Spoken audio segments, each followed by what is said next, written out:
national security and for our personal information. Pam Cook back in our studio now talking about the case with a local cybersecurity expert, Pam. Yeah, Bob Zeidman owns Silicon Valley Company, a consulting firm that provides engineering for intellectual property litigation and reverse engineering hardware and software, which is basically court-ordered hacking, which is what we're discussing right now on Capitol Hill. So it sounds like the government really wants to set a precedent. In this case, it's most likely too late. If the San Bernardino shooter had any kind of connections to terrorist cells here, most likely those tracks have been covered. But it sounds like going forward, the FBI would like to make investigations easier. I think that's true. I don't think it's as much of a legal precedent. Some legal experts like Alan Dershowitz have said that, you know, since the beginning of our Constitution, we've always had the ability to do search and seizure as long as there was a criminal investigation and a court order, which is the case here.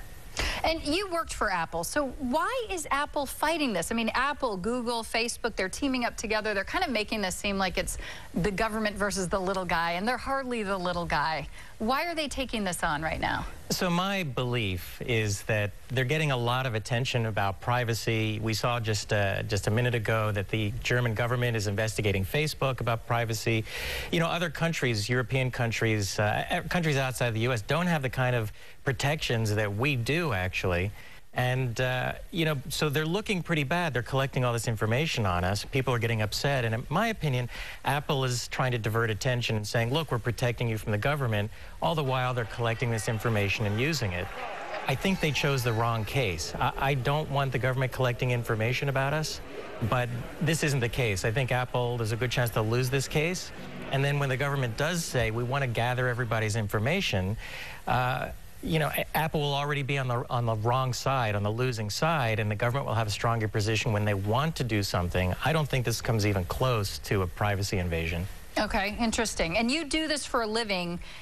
We talked about this a little bit in our last hour, but can Apple make the tool, or do they probably already have the tool needed to get into this one phone without compromising the encryption and intellectual property on all iPhones? So I'm fairly certain they already have this tool for two reasons. One, when your iPhone gets updated, they are broadcasting over the internet an update, and they can update anything in the phone, including deleting this one feature, the self-destruct feature. But if they're doing software testing the way you're supposed to do software testing, they have to be able to enable and disable each feature to test it. So they probably have something internally that can already disable this feature so that they can test other features.